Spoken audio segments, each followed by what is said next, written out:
knew what they needed to and just didn't execute that well. So we'll see what changes here on the blue side for Cloud9. I want to see what Phoenix1 have cooked up over on the red. LeBlanc, the first ban there. There's Tariq going to instantly join for C9. Yeah. And that standard Zac ban for Phoenix1 to start off their champ select. I feel like Phoenix1, I think you ban Maokai. I feel like the Maokai priority is so high, but then you have to always think about, does that mean they just first pick Cho'Gath? What happens? But I feel like Maokai is just a cut above almost everything else in the game that you can play in these roles. And it's so hard to deal with. And once again, it's blue side Maokai for Cloud9, which means your jungler is going to have a super leash with those saplings on both sides, which Cloud9 had set up last game. So blue side Maokai, I think first pick, a lot of power in that champion. Does feel like it, but we'll see what Cloud9's final ban is here. Might go for another support. Don't want to pick on X Special, but certainly a lot of discussion happening. Last ban is Thresh, so again, going to pick on X Special, take out the Tariq from game 2. This means once again deny the Thresh. They traded the Tariq ban for the Nidalee ban that they had in game 1. Now, what do you ban? Elise is very common, but I don't think you do it. The Blitzcrank is something they had banned on red side last time, and I think Maokai. Have to think about Maokai, have to think about Kayn. Phoenix1 have a lot to potentially ponder here. That's true. It's a lot of pressure. And again, taking all that time. They actually banned Bard, so they're going to pinch the support pool. Kind of match Cloud9 there, but now C9, all right, well, do we just do the obvious thing and take our top laner here? Maokai's been so successful already in the series that jumps out as the expected first pick, but Cloud9 going to deliberate. Yeah, and last time Cloud9 was blue side in this series, Caitlyn was up, so they first picked Caitlyn, and then the Cho'Gath went over to Phoenix1. And I feel like you can't leave Maokai up, or else they just pick Maokai Cho'Gath in their 1-2 spots. So they have to pick it, and I feel like you have to answer with the Cho'Gath here as well. Well, Phoenix1 maybe think that Cloud9 don't play Cho'Gath. They didn't take it on the red side last game, although they did want to get their nice bottom lane. So hard to exactly say, but Gragas, who's hit a lot of bans this series already, is actually going to be that first pick here for P1. Yeah, banned in the second series by Phoenix1, and now it's kind of been that most played jungler right now across all regions, the one that's left up that people can play. And there they go. Be picking 2 tanks very early on. It's Tank Wars. Certainly feels World that of way. Tanks. Yeah, something like that.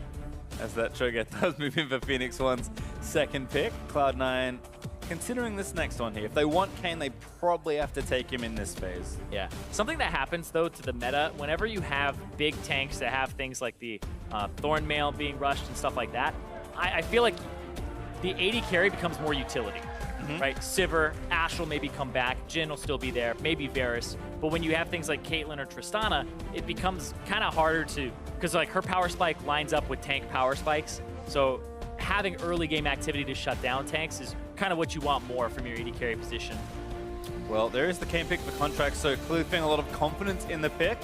And it has got that Maokai Kayn again that they can really jumpstart that early jungle, but Braum also picked up here for C9 with so many supports already banned. They're kind of trying to take the best one left.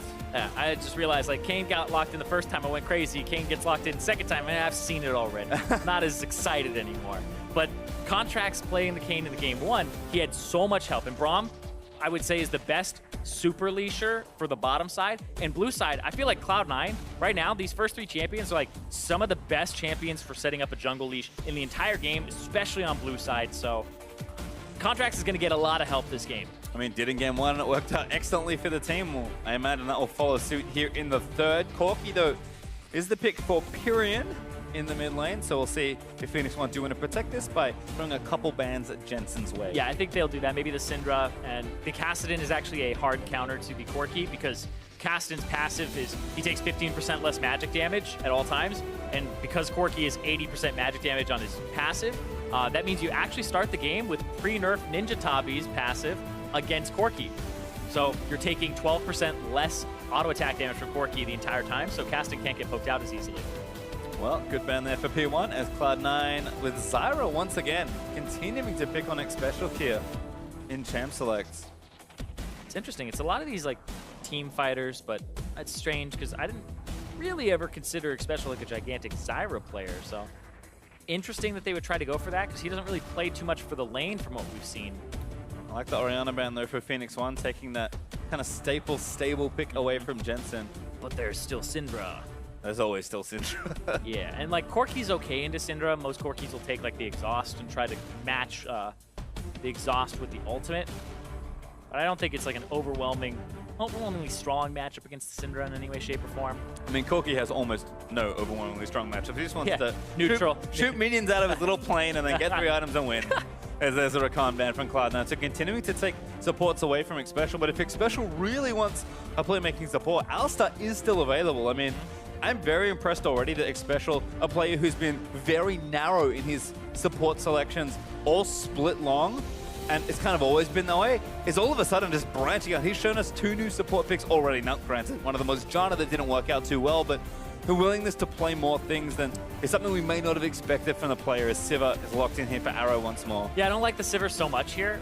It'll help the Cho'Gath get in, and like that pairing is super potent, but the Braum just blocks the ricochets, blocks the boomerang blades, makes it very ineffective in a team fight, and now you can play pretty much whatever you want in the AD carry position up against it. So you can play something like the Kog'Maw and the Hyperscale. I think that's actually not a bad pick here at all, because you have a good front line that can peel for you with the Maokai and the Braum, and you have mixed source of damage here, because you aren't all magic damage here with the Kog'Maw and Maokai. You do have the Kayn. Well, there is the Kog'Maw for Sneaky, so what's the final pick here for Jensen? Is it Zed? I'm just saying. I mean, lethality's back, maybe. You never know. I can hope, I can dream, but I'll probably be disappointed, just like always.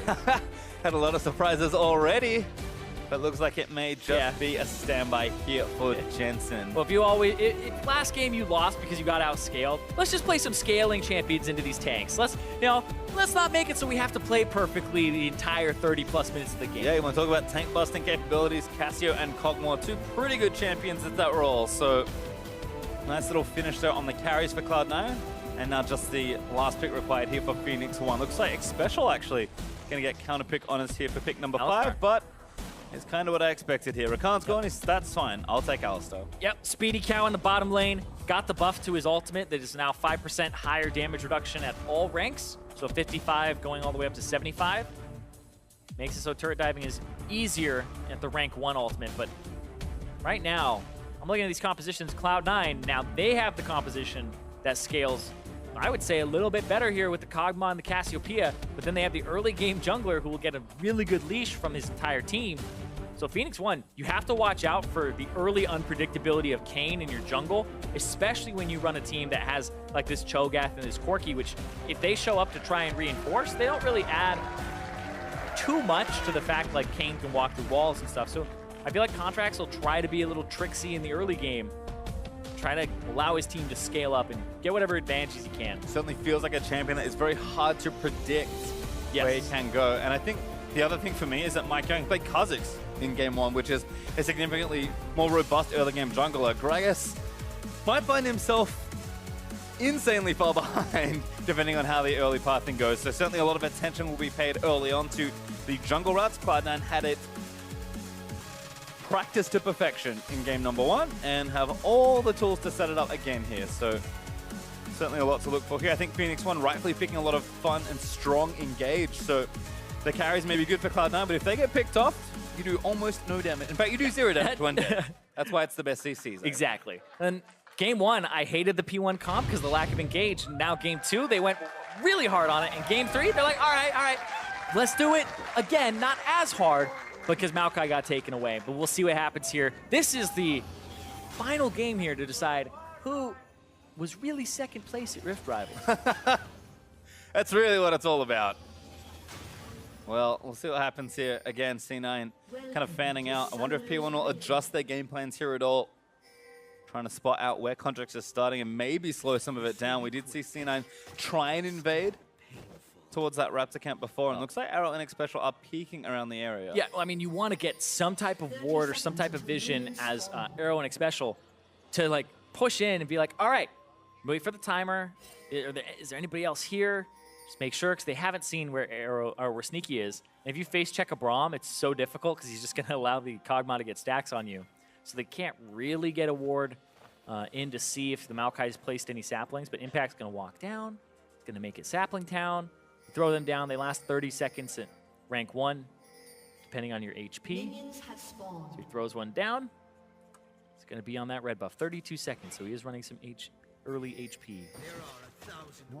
There's that one, and I imagine Impact will place 2 more. Even had one to scout earlier as P1 did not get any vision down. A nice neutral ward placed at the ramp, I think, or just around the river area, but Contract should be off to the races once more. You can see Sneaky and Smoothie already positioned for this leash. And this time, Zig should not be surprised. Exactly. This is the exact same route. But the question is it a Zig gank route? Who knows? Contract's going to quickly grab that red. Actually just walks over, smites it, and leaves instantly. All right, so he's already like a camp ahead at this point. I would say he's half a camp ahead. He just needs to do his blue buff. Don't think there's a little kitty form in this bush, so. No, that's true. No extra help from Maokai this time. So, I mean, might be a buff somewhat. You see Maokai a little earlier, although I guess he put them down, so you actually have no idea with maybe looking at mana pools, and we're getting a lot of layers deep here to try and figure out exactly where he's going. But definitely see where Contracts goes. He's going to hit level 3 very speedy once again, 225 pretty much. Yep. See, Mike Young is actually trying to answer this by a full red side clear with Krugs, which will get him 3. He's going to walk through the wall. Oh, not going to wall walk yet. Wants to save that. It's longer cooldown. Tracking for the red buff and not going to see it. So Contracts going to maybe dip up towards that top side as Pyrian and Jensen fighting it out again. Mike Young clearing all those Krugs out, and smart pathing this time. Contracts went for the invade instead of the gank, and Contracts had nothing really to take there. Yeah, Mike Young did a full red side clear into a back, so he'll be able to purchase a machete and then a control ward. Usually, if you do that path on Rek'Sai, it's kind of common, and you back for a long sword and control ward. But Gragas, you want to go tanky now? It's not so much for like Amp Tome or anything. The Runic Echoes, go for Cinderhold. Contracts instead is going to clear out the rest of that left side of his jungle as Sneaky and Smoothie fighting in. Dude does get the stun down onto Alistar as Special went in for a bit of a trade, but pretty neutral as far as that total exchange goes. Looks like bot lane's sticking even on the farm as well. Arrow going to want to try and push in as often as possible, as fast as possible. And looks like we'll be able to do so here as this wave is about to crash towards the turret. Yeah, and they know that Kayn should be on this side of the map soon because he was top, cleared his full jungle. And it looks like Special roaming towards mid, Pyrian low. Contracts here as well, though. But they do see Special wrapping around. They're going to try to collapse on him. Yep, Contract's in. Good headbutt there from Special. Contract still trying to dash towards him. Does get the slowdown from the W. Smoothie also roaming up here. Does move in, does land the Q. Pyrian low. Sneaky and Arrow going to try and fight it out, but Kog'Maw a little bit better in the 1v1 right now. Yeah. Arrow was able to kind of run away with the Warlord's Bloodlust over the fervor of battle.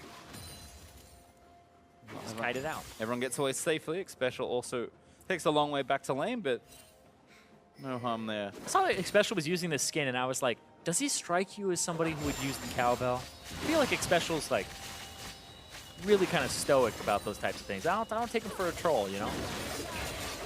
Certainly not Ole. Yeah, exactly. It's like after he all-in'd there, I would have given him like 3 donks or something, you know? Would have hit that cowbell 3 times. Not a donker. Nope. Well, maybe if he gets first blood. Maybe. He'll mix it up there as Jensen exhausts on a Pyrian. This could be a solo kill. Pyrian too far forward. Does get the heal down auto. Not enough. Barely gets away there. All summoner spells used there in that trade. And Storm Raider Surge is such a potent mastery, and we're seeing almost all mid laners take that now that are casters. Like we're seeing Talia, we're seeing Cassiopeia, even Syndra's do it, because the follow-up is all you really need. And once you go for the burst, you get to decide if you're going in or if you're coming out. And Pyrian used his Valkyrie earlier, so at that point you have just a huge movement advantage. Yeah. Jensen going to get some help here from Contracts to shove that wave out, so Pyrian will lose quite a lot of this wave. Contracts took a CS. No food for him. Jensen will deny it now. Let's see what Jensen has to buy. Probably an early tier. There it is as Pyrian returns with a respectful non-magic mantle. Smoothie backing onto Arrow though, but Special going to answer back. Stun about to land. Does hit onto Smoothie, but the damage is back in. Special, no ultimate, forced to burn the heal by Arrow. Flash. Good flash from Special. Yeah, had to flash there before Sneaky flashed or healed to catch up and give another auto attack in. And Special went for the Ignite as well. Instead of having something like the Exhaust for Cassiopeia or Kog'Maw in the mid-late game, it looks like they're just trying to go for some kill pressure here. It's not quite Thunder Cow like old school Mata, where you would just, run Thunder Lords as well. Yeah, not the same all-out aggression, but... Yeah, it's actually kind of an awkward choice because you're in this position where you'd want to run Exhaust against their hyper carries, but the Ignite will help you kind of kill like Kayn if he gets ahead, right? Because Kayn went Darkin last time and he got to a point where his spell vamp was just so high you need an Executioner's Calling, so the Ignite is kind of a necessity against that. I think for me, against Braum, you just need some sort of pressure. Yeah. If you take exhaust, you're effectively conceding the lane in every all-in. So special kind of threatening, I suppose, if nothing else. Yeah, it makes sense, right? It's just kind of in an awkward place in terms of both of them would be good. It's just, do you want to be good late or do you want to be good early? Yep. And of course, most people will elect for the good early option because then you have more pressure on the map at the beginning. And if you transition that into like a good lead for yourself or any type of lead, then it's better than having to rely on your opponents not doing anything. That's why proactivity is so, sought after in League of Legends in the draft. Certainly better to be the aggressor and asking questions rather than answering them as impact. Just going to clear out a couple minions here, slapping them under the turret. Everything's going A-OK. CS pretty even across the board. Jensen does have a CS and pressure advantage in his lane, but other than that, it's nice and even. Certainly going to be a very different looking game for Contracts, who going to have to play a much fairer looking Kane game. Phoenix1 have done a really good job kind of responding to a very, very new threat. And MikeYoung even trying to camp out. He's going to get stunned as a result. Looking for the all-in with the flash body slam into the cast. Jensen going to try and get the kill with a knockoff. Rubik Special claims MikeYoung first blood. Yeah, everybody gets a piece of that one. Pyrion, he was kind of stunned while looking sideways. It still landed, though. It still wasn't enough. But because they had traded so many summoner spells, that just means everybody gets to show up there. MikeYoung blows the flash on the body slam and helps pick up that kill and get some first blood. And all of a sudden, that pressure that Jensen had kind of dissipates with a nice bit of play from P1. Right here, goes aggressive. Pyrion's like, all right, no comment. Still, oh, the TP in the back too, so they actually cancel a TP on that. So the TP advantage for Zig. So they actually get a lot out of that as Phoenix1. Man, Smoothie was there, but roamed up a little late. Yeah, actually that affects pretty much the whole map because that means you have TP advantage top, you have kill advantage in mid, you have more pressure there as well, and then your jungle is actually in a better spot as a tank jungler up against the Kane because now he has a little bit more gold off that first blood. So overall, that affects your whole top side of the map. Yeah, and again, kind of interesting to see another kind of fighter assassin versus tank jungler matchup. Game 1, MikeYoung tried to match all that early game aggression with the Kazakhs and did not work out for himself. Yeah. This time, looking a lot more comfortable on the tanks. And everybody's playing a little bit safer because the unpredictability of Kane. It's funny because like there's this Reddit post talking about Schrodinger pressure, and I always used to say it with Evelyn, where it was like, if you don't know where she is, she could be everywhere. So you have to kind of respect that. And in game 1, they weren't really respecting that the Kane could be top lane that quickly. But once they know about it, all it takes is one time, and then they aren't fooled twice by the fact that he gets those really fast leashes and gets to the top side at 2 minutes and 30 seconds. Well, Kazakh's still farming it out, so again, be curious to track how effective he can be in a much closer game. P1 up in gold after that first blood, but not a massive lead by any means, about 600 gold up. And looks like Jensen's still farming it out. Yeah, that gold lead is mostly MikeYoung, who's up about 300 right now, and then Xpecial, who's up about 200 himself, or 150. So MikeYoung already completing the Cinder Hulk. They're going to start up the Infernal Drake and get that.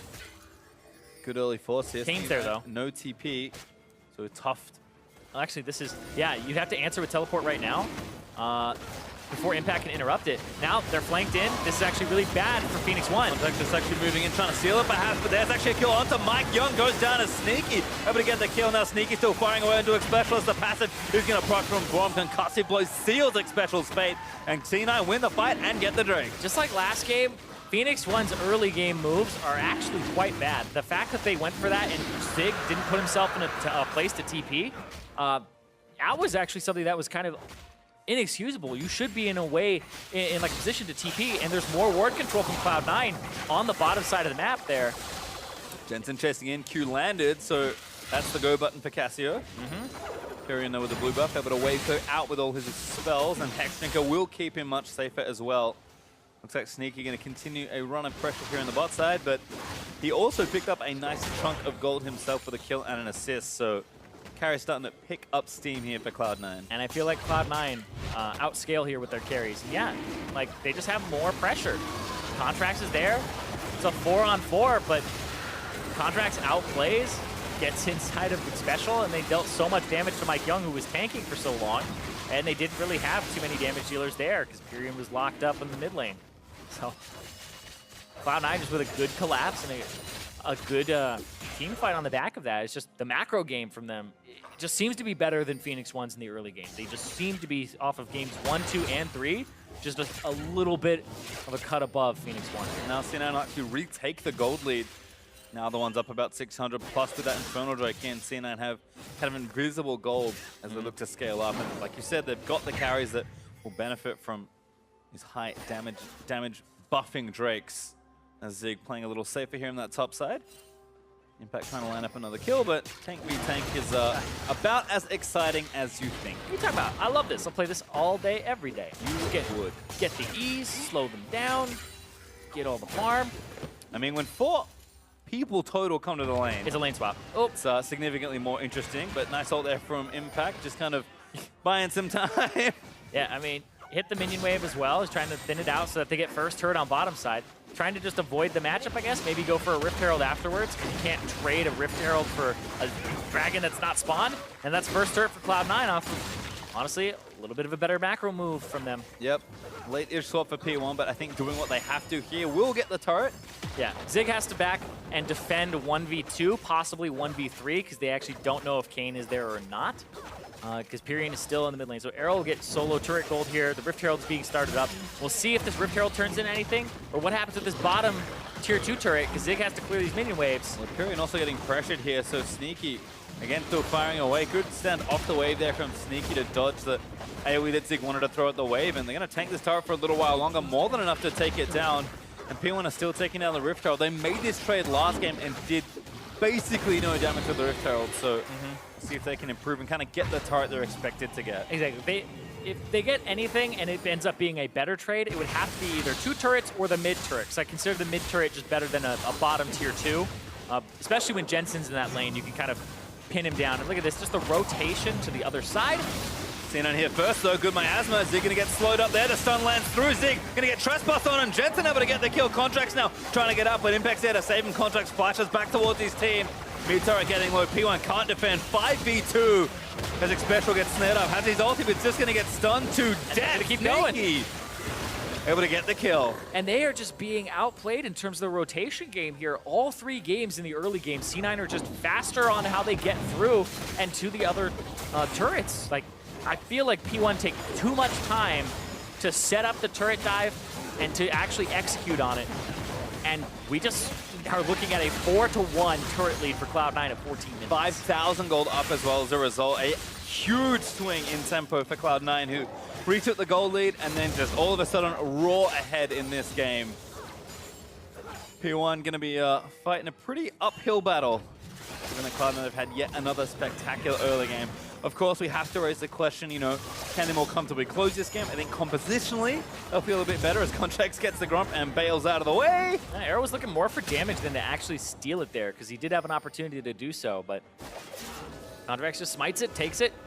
Now there's all these outer turrets for them to take. And Phoenix1, you'd expect them to be able to push and maybe get the bottom one, but the setup is very important here. So back in mid lane, Contracts transforming, I think a similar time here. It looks like it will be back into Darkened form there as Rust. Yeah, he was telling me 11 to 15 minutes is usually when he'll transform. Apparently in the first game, oh, it shivered there. It was very cool. Rift Herald.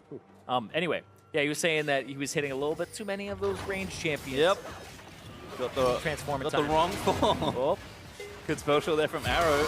Impact it. Yeah, I got a flash specials. I'm going to chase you. Stun there after the auto with the trample stacked up, and Impact maybe too tanky. Xpecial also tanking far too many turret hits. This Contract's going to try and reverse this. And this is the Impact that C9 fans are waiting to return, where he can outplay, set up, and now everybody's collapsing. Oh no, Contracts now there's has a the knock-up.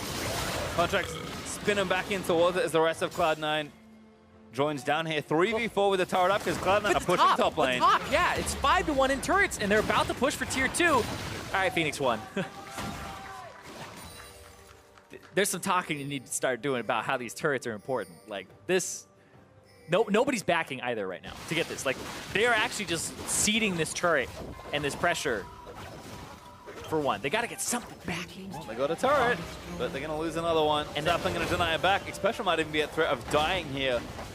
They have actually just lost all 6 of their outer turrets at 16 minutes and 10 seconds. Contracts also maybe chasing. It's just going to dash through the wave right now. And it's not even like they're being destroyed in terms of kills or anything. It's 4-1 in kills. There are more turrets taken than kills in this game. And most of those kills happen because people were defending turrets with numbers disadvantages. Damn, Contracts not able to get on top of Alistar fast enough. That grace period at the back of Recall, able to save X Special, but C9 again still finding that pressure and going to move back down towards this Cloud Drake. Pick that one up for themselves. Yeah, Phoenix1 don't even get the Cloud Drake either. The Drake is going to go over to Cloud9 here. And now Phoenix1 get to play on the back foot with all the turrets down, saying it like it's a reward or something for letting their turrets die. It's certainly a challenge. Yeah, they get to, you know, get all these minion waves, scale, not outscale, but scale. I feel like Cloud9 with this gold lead as well as the champions that they've selected this game are in an incredibly good spot because of the way that they played the early game. Like, now they just have to worry about how are they going to siege and have enough vision control this early in the game to get those turrets down that are the inhibitor turrets. Just enough time maybe to check in on just what that gold has turned into. Jensen going to go grab that blue buff.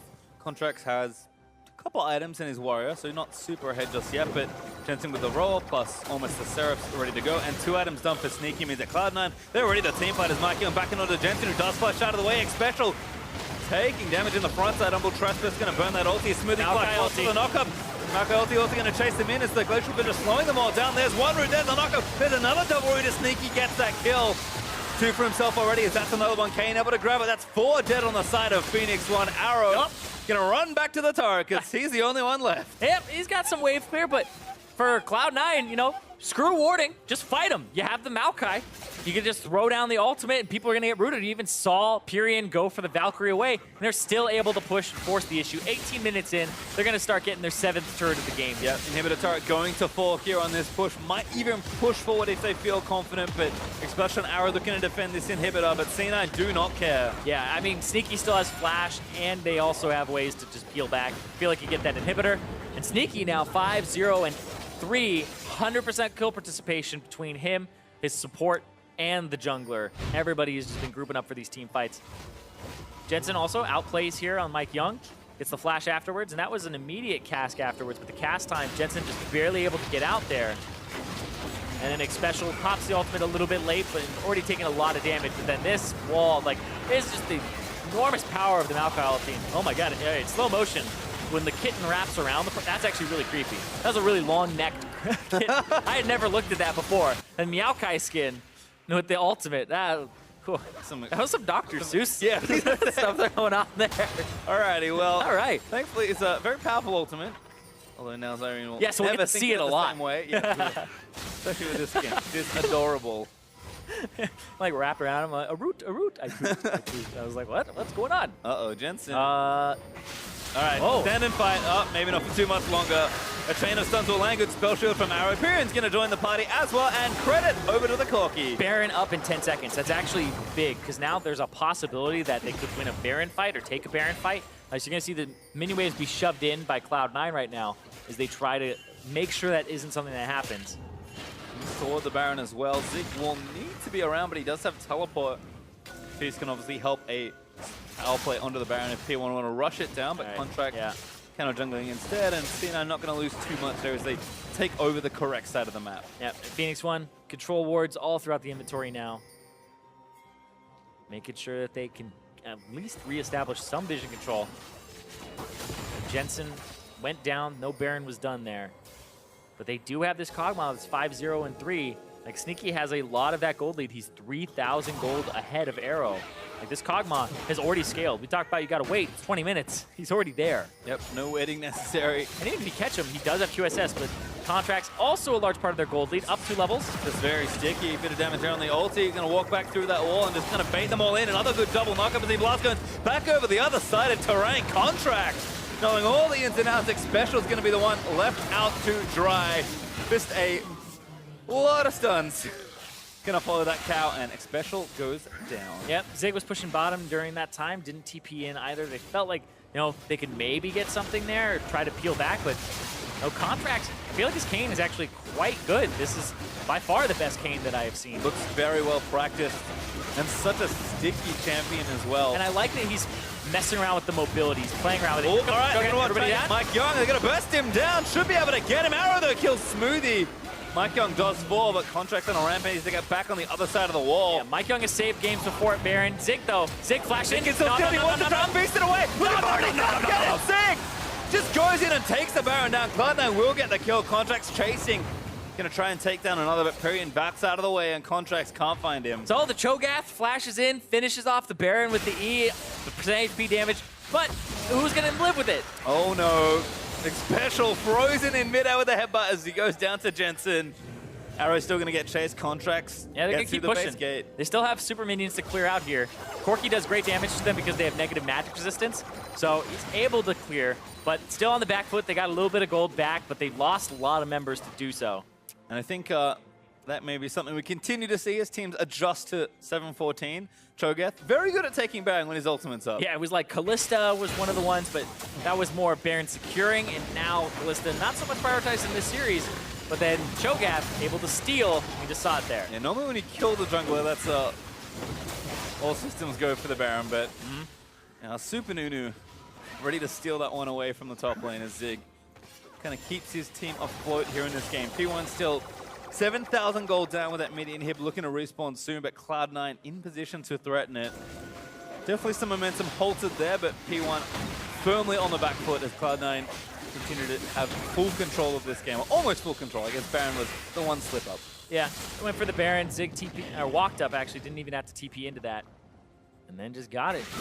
Kind of slipped through their fingers, but still looking at a very fed Kog'Maw, 100% KP still for him, and now the only member who has 100% kill participation on his team. But gold to spend as well as Cloudbreak number 2. Most gold in the game. Over to C9, almost 2,000 to go spend, 1850, as he's actually going to keep pushing things out. But watch this one again, C9, they thought they had everything worked out here. Yeah, impact flash over for the root, trying to kill Mike Young, who body slams, doesn't really go anywhere, but then Zig kind of hanging around, it's the sneakiest dinosaur. And then he's like, oh wait, 1,600, 1,400, let's go. Goes in, hits it. Perian helps out. Now we've got to fight on the bottom side. Mako ulti already expanded his Contract, dives in, but he's actually have to use the ulti to try and defend himself there. Dashes out of the way, but not quite enough. Oh, the stun! Knock off, but Contract is going to fall. Jensen flashes in though to try and finish off. Trying to get Jensen! Knocks him back into the team. Sneaky still needs to keep moving, but he gets hit by a backfire special arrow. Grab the door, Phoenix1. A miraculous team fight on the bot side. Almost acing Cloud9. In fact, that is the ace. I don't even know what just happened there. They threw the cask from Gragas into Jensen. That was great from Mike Young to turn that around, but Contracts and Impact overdove, and we talked about how they're losing in turrets. There's a lot of turrets for them to pick up here. Let's watch that again, because we didn't see the setup for this, because the replay. Maokai ultimate comes through, they soak it.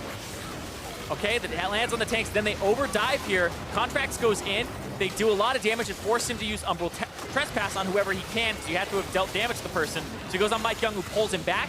Great W there to knock him multiple people, but they kill him. Then Jensen flashes forward with the ultimate to try and kill, and it doesn't do enough there. And then Mike Young with the body slam flash and the cast to get him into the team. As just an obliteration there. Where Arrow, we talked about, you know, how some people are deathless in this game, like Contracts Sticky before that point. Arrow is still deathless. Even though his team was losing and on the back foot and the Kog'Maw was fed, Arrow was able to scale up a bit, get to those crit items, and take over with the Ricochet in that fight. Well, not too many turrets taken. I believe P1 only got one with a bit of Baron left after pushing out of their base and finally taking that mid outer. So Cloud9 again still up, but that gold lead got cut almost in half. They're only 4,000 gold up now. Like, this is going to be one of those games where if Phoenix1 are able to pull this out, Zig kept them in the game as a 0-3-0 Cho'Gath, but then Mike Young set up the play, and then Arrow was able to capitalize. And that Baron power play, like you said, able to cut that gold lead in half. And now Phoenix1, with their inhibitors up, are in an okay position now to engage. Jensen doesn't have flash for another 3 minutes. So, same with Sneaky. So this is actually something where Alistar is in a great position to dive with a Sivir ultimate. Cena might be a little too keen on this fight, but Maikan's stunned up by concussive blows. Everyone going to dive. They give it the Makai ult. Wonderful there from Impact. They just have to try and kill Arrow. Impact soaking what he can as Sneaky still free-firing, but a good cast separates the carry there from C9. Might still be too far ahead of Zig's going to get assassinated by Contract's ulti. Up. And there's Alistar going down. Pyrion going to get exhausted. Cloud9 going to force them off these inhibs and retake mid once more. Yeah, great from C9 for Sneaky and Jensen not to stand next to each other at all. They've made that mistake against a team like Counterlogic Gaming, and they don't stand next to each other. You see, Special really has to choose who his target is. Gets rooted, takes him a lot of time, eventually goes on to Jensen, and Sneaky gets the free fire at that point. Now back to spend some of their gold. Baron up in under 2 minutes. C9 take 2 pretty good inhibitors when your next objective to threaten is Baron. GA now done for Contract. Sneaky also going to go back and spend a massive pile of gold, and Hintu's Rage Blade is his purchase as a result. So the lead is still there for C9, but this fight could have been a lot closer. Yep, just hit the go button here. W's in, and then right here, Special really wants to hit both Sneaky and Jensen, who are on each other now, but then he gets rooted by Impact, and then they spread out, because Special's looking for both, goes after Jensen, goes after the big group of people, and then the cast comes out and only is able to separate and not really pick up much more, because Arrow is having to kite back, and that 500 range of the Sivir really comes into play there, where he's not able to get the ricochet bounces he wants. Well, all that gold spent now for Cloud9, who kind of overstayed pressuring those inhibitors just to try and take them down, but they find the right fight, and now only have top to work on with Baron spawning in a minute. So everything lining up here for C9, even an Inferno Jet coming 30 seconds after that Baron if they need that as well. And P1 gonna have to really manage these waves well, or just find another great engage. Yeah, I don't know how you get in on this though. You have to kind of wait for your side waves to push. The static shiv plus the Sivir crit makes it pretty much impossible. You have to dive, wait for Impact to ulti, but yeah, I feel like you just buy space to get to that Baron. That does seem to be the plan here for Cloud9. Yeah, just keep your minion wave shoved up, because your bottom and mid are going to auto-shove, so shove top, stay there. Not really commit for anything, but make sure that they can't push it out before the Baron spawns. You can see Arrow dealing with the wave at least briefly. They want no more Cho'Gath shenanigans. Yeah, they do have to kill 2 different tanks here, which is pretty tall order. Yeah. Cho'Gath bite does 1,200 damage right now. Really nice bit of parting from Contract, but taking maybe too much damage on the other side. Was looking for a very sneaky wall knock up there. P1 able to stick together and stay safe. Impact still threatening. Doesn't have flash. Let's go for the flash W. Phoenix1, all split long, especially during the beginning of the split, have always struggled in these situations. They usually go for the team fight. But you can see Zig has to clear out the base or else they'll lose that turret, and they may lose it anyway. Getting it cleared out. So they'll start this up. They know the Cho'Gath isn't even nearby. A lot of Baron damage, though. Could be a smite fight. Mike going to make his way in. No. Contract's able to just smite it away. That went instantly down by C9. Yeah, went down to 400. Mike Young would have had to just get in there immediately. But now with the Baron buff and kind of remedying the mistakes and being more methodical about it as they go for that Baron, Cloud9 don't want to have another thing kind of slip through their fingers in this game. You can almost feel them just take a breath in after that Baron, saying, we got the inhibs, we'll slow it down and kind of end the game the way we know how. C9 again have found so many leads, but haven't closed that many games recently. Yeah, overdove on the bottom side. Don't want to do that on the top. They're just going to use the Baron. Slow shove in, try to get that third inhib. Well, inhib is available as the turret goes down. But again, just patience required here for C9. They're going to have Baroned up super minions soon if they want to walk towards mid or bot. It looks like the seed is going to be pretty well sustained here. Yeah, but there's a big bottom lane wave, and so they'll let that shove in. That bottom tier 4/Nexus turret. The Nexus turret is really low on the bottom side, so these minions will be able to push in and get that. So they're just sticking around. They're much stronger as well anyway. Contract's the one kind of far forward. Dashes on to Zig. Righteous Corey popped. Gonna have to go in. Going to give him some healing.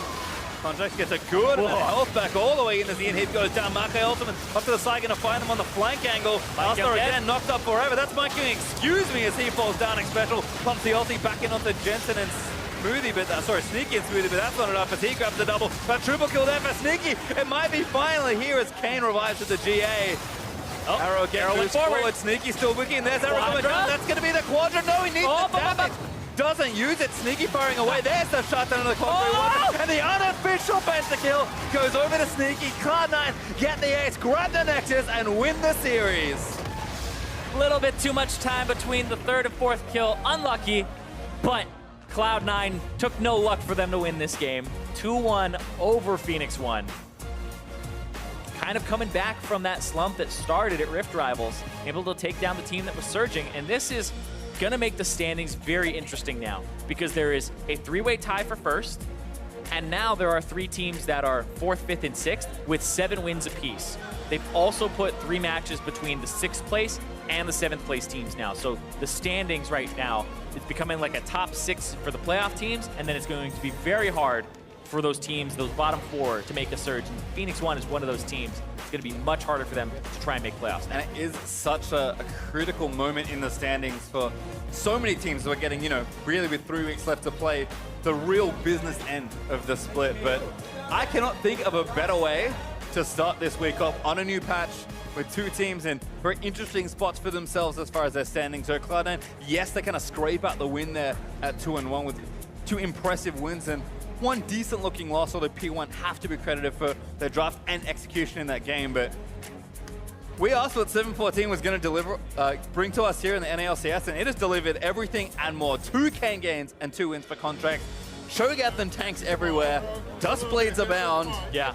This patch has got it all, Irene. I feel like when a patch comes out, you always have to really heavily look at how many games that series went and who was on what side. Because game 1, we saw the Caitlyn priority from C9 and the Cho'Gath priority from Phoenix1. And then game 2, it went, oh, Maokai's actually stronger, and Phoenix1 first picked it. And then it went back where Cloud9, instead of picking like a Caitlyn or leaving a Caitlyn up from Phoenix1's side, they allowed them to have the Maokai first pick. And so we're seeing here, what if it was the other way around? What if it had been blue side for Phoenix1 when the discovery of the Maokai priority had been around? Is that a different pick ban in a series? Because that means actually a whole lot from a coach's perspective of how the series develops, right? Because we saw the priority change because Phoenix1 had the opportunity to like take a Cho'Gath, and they were like, no, Maokai's more important. And then that exact thing happened here as well in game 3. Yeah, they also got Cho'Gath at the end of it, so I think they weren't too unhappy with the trade. That may be something we have to look forward as C9 play more games, is like, do they just not play the champion? Yeah. Like, every team's going to have a different interpretation of this patch, and that's kind of the fun thing for me. Exactly. You can kind of see those scrim pods, but I personally feel like Maokai is probably the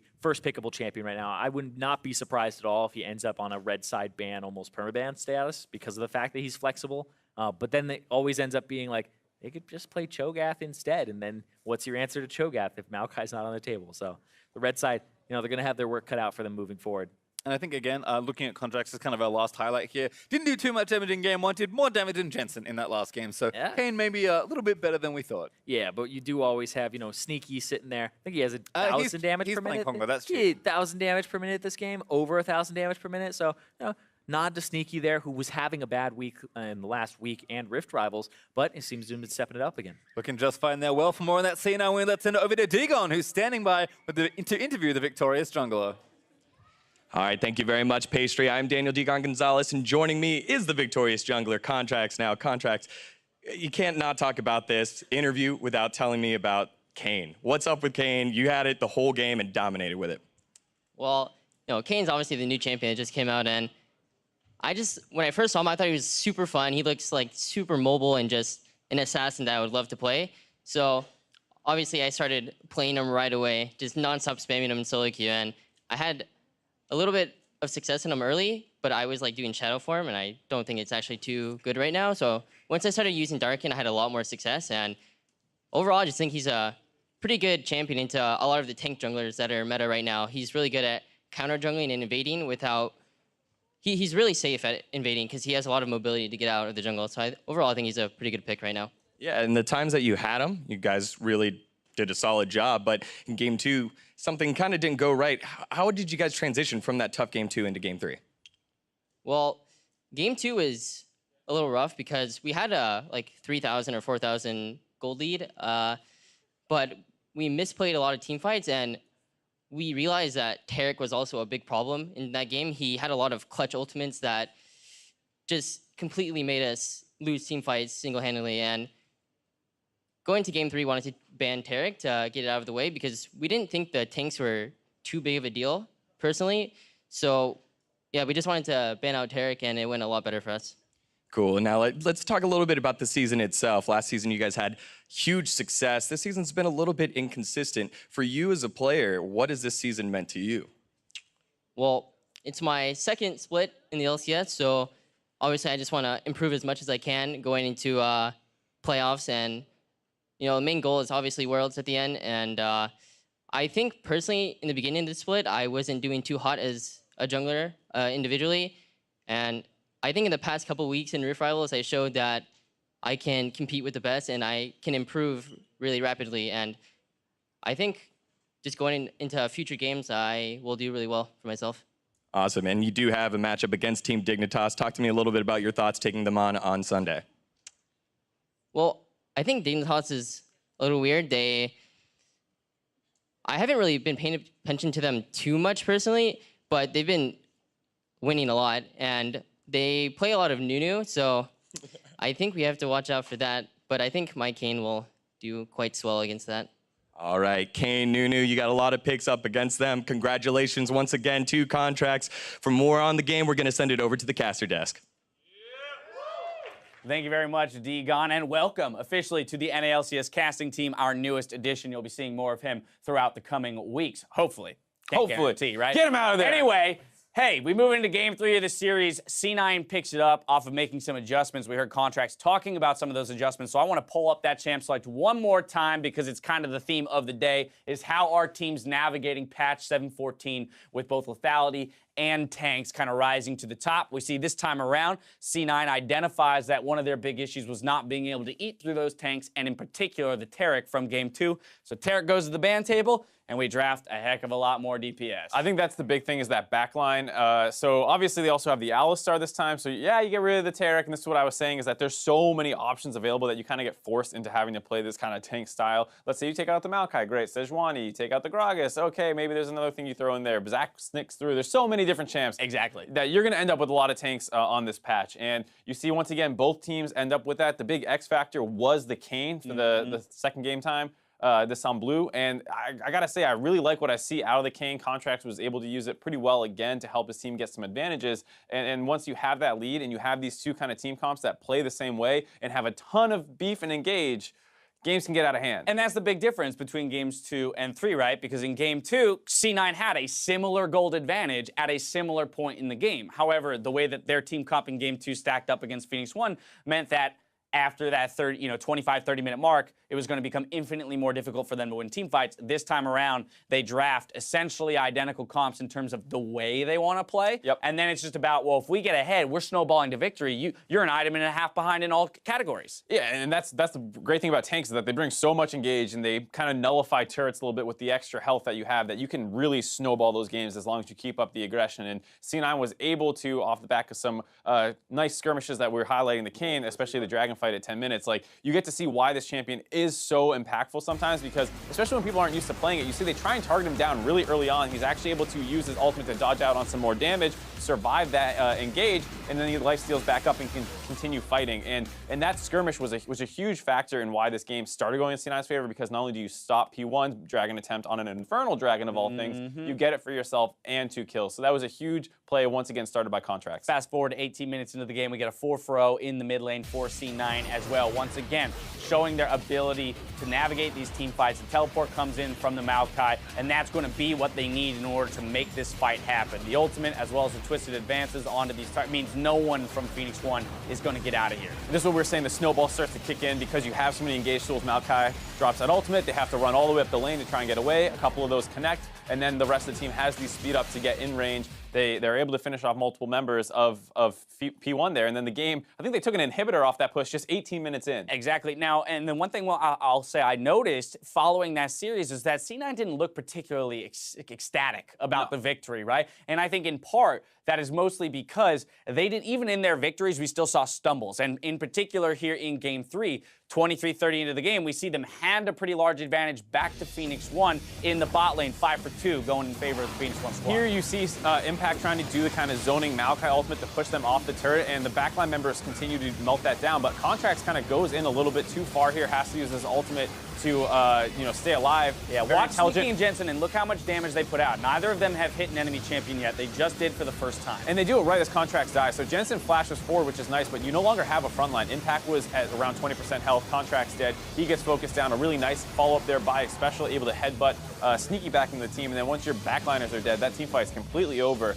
And you get to see a little bit of that miscoordination there that bit them in the butt in game 2 as well. The difference was, like you said, their team comp much better this time around, right, as well as already having a larger gold lead, so they're able to sustain it. But that big dip that you see on the gold graph there, not a good sign if you're C9. Right, exactly. Yeah, that dip is essentially a failure of execution, but because, as we mentioned, these two team comps are so similar, still maintaining that gold lead off the back end of that fight means that as long as they approach the next fight correctly, they should still win out. And that's what happened. They slowed the game down a little bit. They end up forcing around Baron again, and then they can close the game out very cleanly. We got to give credit to Zig for the heads-up play around the first Baron where he gets the steal. You know, tracking that health. A lot of times the Baron health gets lost in the skirmishes. He makes it into the pit. That elongated the game even as far as it did. I think that's one of those situations where it's just a little bit of unfamiliarity again with the champion because you're used to playing against, oh, we killed their jungler because you saw C9 turn off and kill Mike Young right away. They're like, great, now we get the free Baron. And you forget. Nope. Never mind, there's a Cho'Gath in the game. I haven't played against this in a little while. So nice steal by Zig, well-timed, well-coordinated on P1 because you saw Ryu throwing damage in as well. But continued struggles for Phoenix1 here, right? Oh, yeah. Remember, they're not picking up. They pick up a game victory, but not a match victory, and that's what you need in terms of pushing towards that playoff position. At this point, the gap is almost insurmountable for them